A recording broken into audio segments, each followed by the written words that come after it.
Selamat datang dalam pertemuan ini. Dalam kesempatan ini, kita akan membahas tentang penawaran uang dan kegiatan ekonomi negara.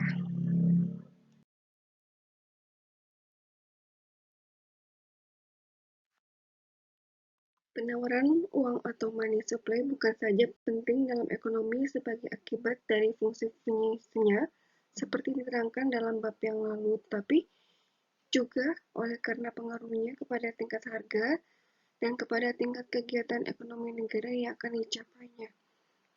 Analisis yang menerangkan perkaitan di antara penawaran uang dengan tingkat harga dan kegiatan ekonomi dinamakan teori keuangan. Teori keuangan dibedakan oleh dua pandangan, yaitu teori keuangan klasik dan teori keuangan Keynes. Teori keuangan klasik yang utama adalah teori kuantitas dan teori sisa tunai. Teori kuantitas diterangkan dengan menggunakan persamaan M kali V sama dengan P kali T, di mana M adalah penawaran uang, V adalah laju peredaran uang, P adalah tingkat harga, dan T adalah jumlah barang dalam ekonomi. Teori ini memisalkan F dan T adalah tetap. Dalam keadaan ini, maka pertambahan penawaran uang akan menimbulkan kenaikan harga yang sama presentasinya dengan pertambahan penawaran uang.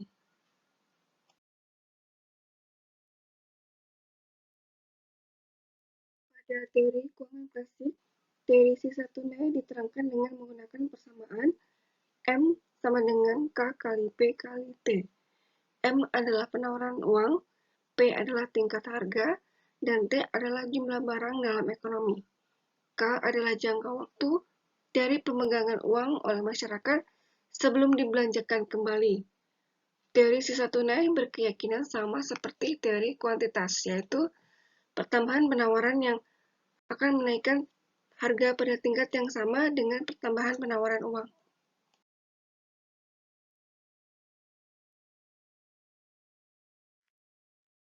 Pada teori keuangan Keynes, bagian terpenting dari teori keuangan Keynes menerangkan faktor-faktor yang menentukan suku bunga dan bagaimana suku bunga mempengaruhi kegiatan ekonomi negara. Menurut Keynes, suku bunga ditentukan oleh permintaan dan penawaran uang. Apabila permintaan uang tidak berubah, penawaran pada pertambahan uang akan menurunkan suku bunga. Apabila pengukuran suku bunga berlaku, investasi akan meningkat dan selanjutnya akan menambah pengeluaran agregat. Kenaikan pengeluaran agregat akan menaikkan kegiatan ekonomi, kesempatan kerja, dan pendapatan nasional. Teori Keynes tidak menerangkan bagaimana pertambahan penawaran uang akan mempengaruhi harga-harga.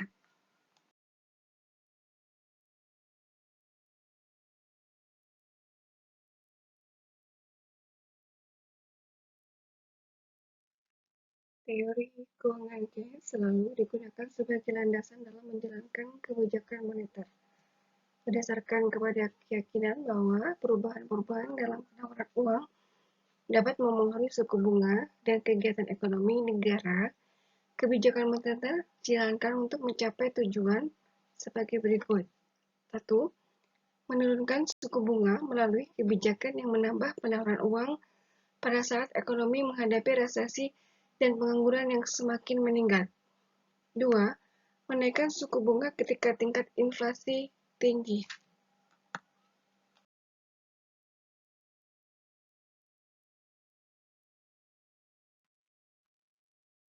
Marilah kita melihat apakah itu kebijakan moneter dan kegiatan ekonomi.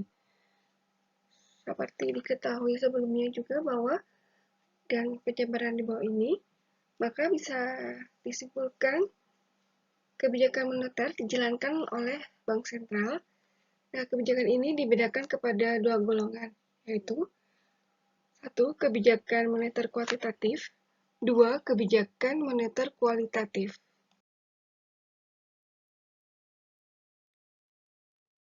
Kebijakan moneter kuantitatif adalah langkah-langkah bank sentral yang tujuannya utama adalah untuk mempengaruhi jumlah penawaran uang dan suku bunga dalam perekonomian. Dalam masa deflasi, penawaran uang perlu ditambah. Langkah ini akan menurunkan suku bunga, dan penurunan ini selanjutnya akan menggalakkan perkembangan kegiatan ekonomi, sehingga tingkat kesempatan kerja menjadi lebih tinggi dan pengangguran berkurang. Dalam masa inflasi, pengeluaran masyarakat adalah melebihi penawaran barang-barang yang tersedia dalam perekonomian. Oleh sebab itu, pengeluaran agregat perlu dikurangi melalui pengangguran dalam penawaran uang dan kenaikan suku bunga. Perubahan tersebut akan menurunkan pengeluaran agregat sehingga terdapat keseimbangan di antara pengeluaran dalam ekonomi dengan jumlah penawaran barang-barang.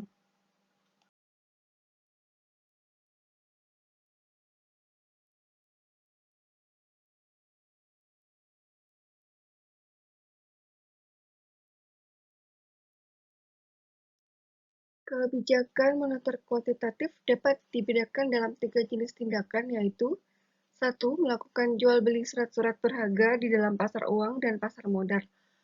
Langkah ini dinamakan operasi pasar terbuka. 2. Membuat perubahan ke atas suku diskonto dan suku bunga yang harus dibayar oleh bank-bank perdagangan. 3. Membuat perubahan ke atas cadangan minimum yang harus disimpan oleh bank-bank perdagangan.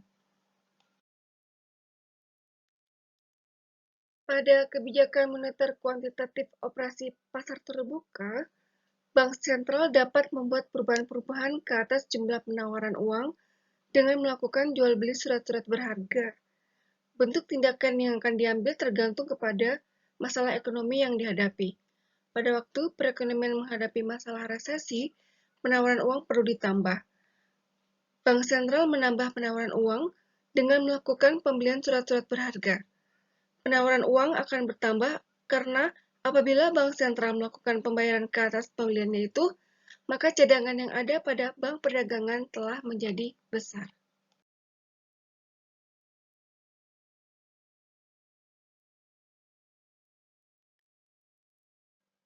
Pada kebijakan moneter kuantitatif operasi pasar terbuka, dengan adanya kelebihan cadangan tersebut, mereka dapat memberikan pinjaman yang lebih banyak. Pinjaman ini akan diinvestasikan dan kegiatan ekonomi negara menjadi bertambah tinggi. Di dalam masa inflasi, kegiatan ekonomi yang berlebih-lebihan harus dikurangkan. Salah satu langkah yang dapat dilakukan adalah dengan mengurangi penawaran uang. Tujuan ini dapat dicapai oleh bank sentral dengan membeli surat-surat berharga. Dengan penjualan itu, tabungan giral masyarakat dan cadangan yang dipegang oleh bank-bank perdagangan akan berkurang. Pada kebijakan moneter kuantitatif operasi pasar terbuka, supaya operasi pasar terbuka dapat dilaksanakan dengan sukses dan memberikan efek yang diharapkan, dua keadaan haruslah berwujud dalam perekonomian. Keadaan-keadaan tersebut adalah: 1. Bank-bank perdagangan tidak memiliki kelebihan cadangan. 2. Dalam ekonomi telah tersedia cukup banyak surat-surat berharga yang dapat diperjualbelikan.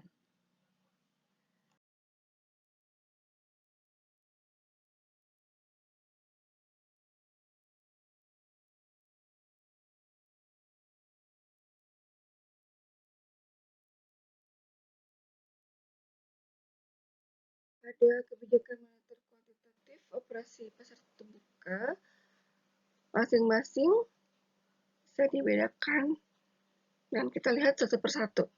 Yang pertama, bank-bank perdagangan tidak memiliki kelebihan cadangan. Apabila kelebihan cadangan yang dimiliki oleh bank-bank perdagangan cukup besar, mereka dapat membeli surat-surat berharga yang dijual oleh bank sentral dengan menggunakan kelebihan cadangan tersebut. Oleh karena itu, bank-bank perdagangan tidak perlu mengurangi jumlah tabungan giral. Apabila tabungan giral tidak mengalami perubahan, maka penawaran uang juga tidak mengalami perubahan. Dari keadaan ini dapat disimpulkan bahwa operasi pasar terbuka hanya akan berhasil apabila bank-bank perdagangan tidak mempunyai kelebihan cadangan lagi.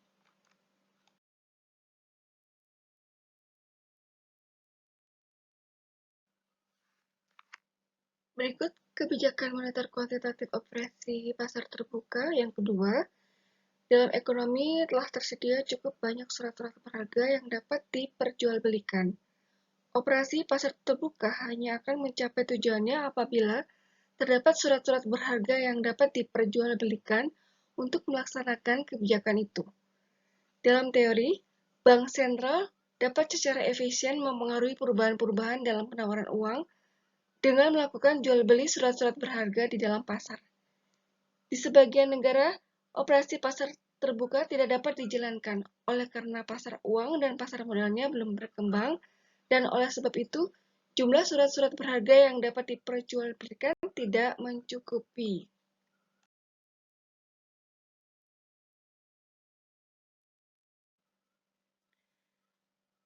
Pada kebijakan moneter kuantitatif mengubah suku bunga dan suku diskonto dalam menjalankan tugasnya untuk mengawasi kegiatan bank-bank perdagangan, bank sentral harus memastikan agar masyarakat tidak kehilangan kepercayaannya kepada sistem bank. Salah satu cara untuk mewujudkan hal ini adalah dengan berusaha agar bank-bank perdagangan selalu sanggup membayar semua cek yang dikeluarkan oleh nasabah-nasabahnya.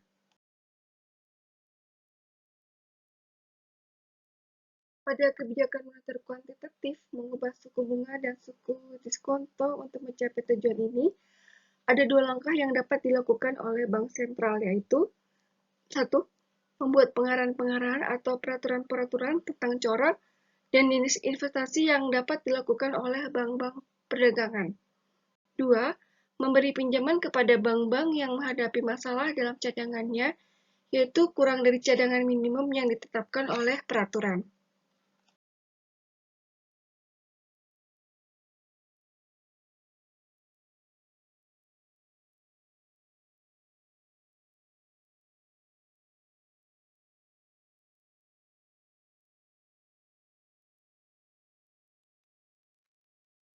Pada kebijakan moneter kuantitatif, mengubah suku bunga dan suku diskonto di dalam membantu bank-bank perdagangan, ada dua bentuk bantuan yang dapat diberikan oleh bank sentral, yaitu: satu, memberikan pinjaman; dua, membeli surat-surat berharga tertentu yang dimiliki oleh perdagangan yang memerlukan bantuan. Dalam melakukan pembelian surat-surat berharga, bank sentral hanya menerima surat-surat berharga yang mudah tunai seperti sertifikat Bank Indonesia.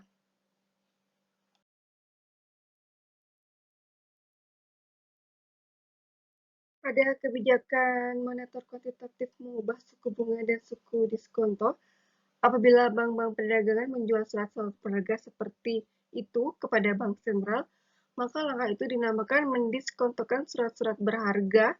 Di dalam memberi pinjaman, bank sentral akan menetapkan suku bunga yang harus dibayar oleh bank-bank perdagangan atas pinjaman yang diterimanya. Juga bank sentral akan menetapkan suku diskonto dari sertifikat Bank Indonesia atau surat-surat berharga lainnya yang mudah tunai yang dijual kepada bank sentral. Tingkat yang ditentukan oleh bank sentral tersebut dinamakan suku diskonto atau suku bank atau bank rate.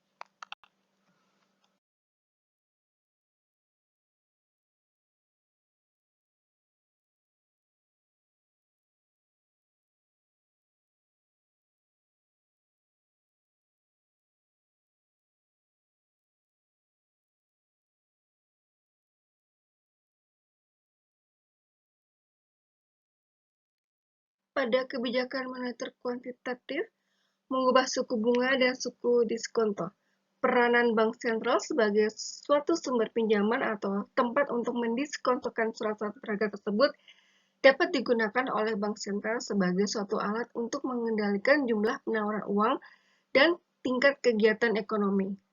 Dalam keadaan di mana kegiatan ekonomi berada di bawah tingkat yang mewujudkan kesempatan kerja yang tinggi, bank sentral dapat mempertinggi kegiatan ekonomi dengan menurunkan suku diskonto.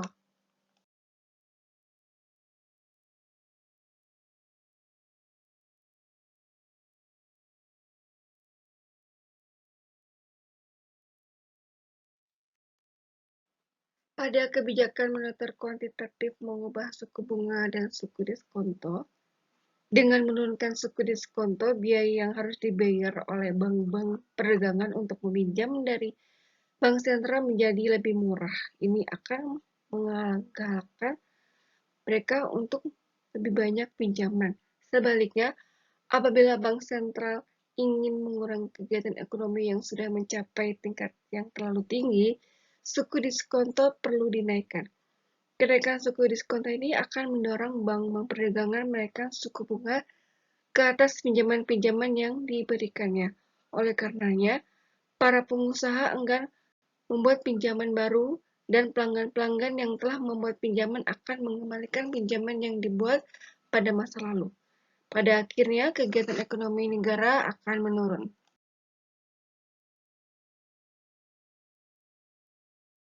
Pada kebijakan moneter kuantitatif, kita lihat untuk mengubah tingkat cadangan minimum. Kelebihan cadangan yang terdapat di bank-bank perdagangan akan dapat dihapuskan dengan menaikkan tingkat cadangan minimum. Sebagai contoh, misalkan cadangan minimum yang diwajibkan adalah 20%, tetapi bank-bank perdagangan pada umumnya mempunyai cadangan sebanyak 25%. Dalam keadaan seperti ini, operasi pasar terbuka akan mengalami kebijakan mengubah tingkat bunga tidak akan memberi efek ke atas jumlah penawaran uang. Untuk mempengaruhi penawaran uang, perlu terlebih dahulu menaikkan suku cadangan menjadi 25%. Berikut, mari kita lihat kebijakan moneter kualitatif. Kebijakan moneter kualitatif adalah langkah-langkah bank sentral yang bertujuan mengawasi bentuk-bentuk pinjaman dan investasi yang dilakukan oleh bank-bank perdagangan. Dengan perkata lain, tujuan utama kebijakan ini bukanlah untuk mengawasi perkembangan penawaran uang, tetapi untuk mempengaruhi jenis-jenis pinjaman yang diberikan institusi keuangan. Ini memungkinkan bank sentral menggalakkan pertumbuhan ekonomi ke arah yang diharapkan.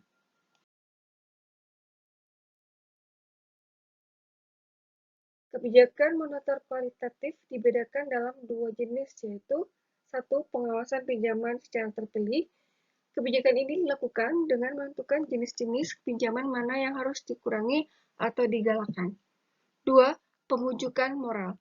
Dalam melaksanakan kebijakan ini, Bank Sentral mengadakan pertemuan langsung dengan bank-bank perdagangan untuk meminta mereka melakukan langkah-langkah tertentu.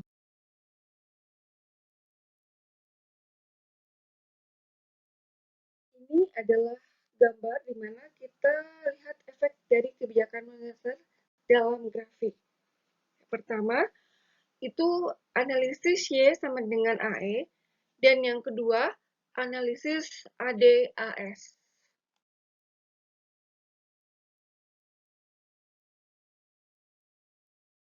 Efek kebijakan moneter dalam grafik di atas itu contoh kasusnya, perekonomian menghadapi masalah kemunduran ekonomi dan pengangguran meningkat. Untuk mengatasi masalah ini, Bank Sentral berusaha menambah penawaran uang dan menurunkan suku bunga. Telah diterangkan, apabila penawaran uang bertambah, tingkat bunga akan turun, investasi meningkat, dan sebagai akibatnya, pengeluaran agregat juga akan meningkat. Perubahan ini akan memindahkan kurva AE ke atas dan kurva AD ke kanan. Efek dari perubahan ini, kegiatan ekonomi, pendapatan nasional, dan tingkat harga akan meningkat. Efek ini dapat dilihat pada gambar 10.1 di atas.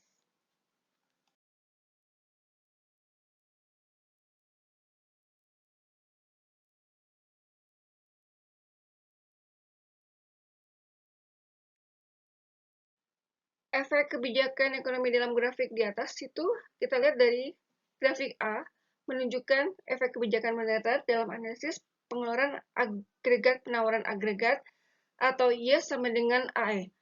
Pengeluaran agregat ketika ekonomi mengalami kemunduran adalah AE0 dan dengan demikian keseimbangan asal dicapai di E0 dan pendapatan nasional adalah Y0. Kebijakan moneter akan menambah pengeluaran agregat dan perubahan ini ditunjukkan oleh perubahan AE0 menjadi AE1 dan pendapatan nasional meningkat menjadi Y1.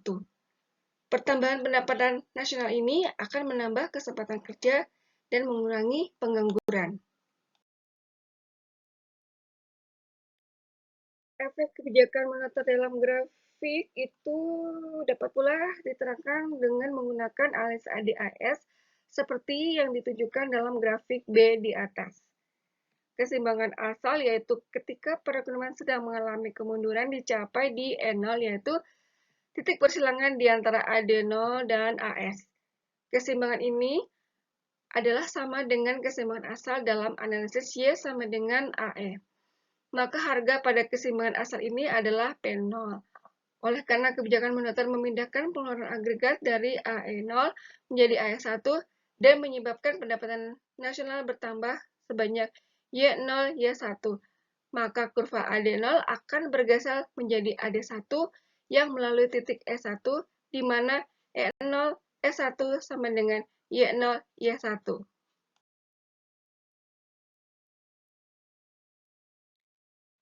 Grafik efek kebijakan moneter kurva AD1 memotong kurva AS di E2 dan ini merupakan keseimbangan AD1 AS yang baru.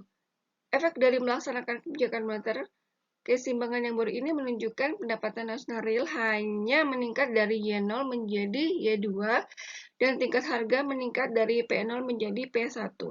Mengapa dalam analisis ADAS pada keseimbangan yang baru pendapatan nasional real lebih rendah dari Y1? Hal ini bersumber dari efek berikut. Pertambahan pengeluaran agregat dari AE0 menjadi AE1 akan meningkatkan harga-harga dan ini mengurangi pendapatan nasional real dan pengeluaran agregat real, yaitu hanya mencapai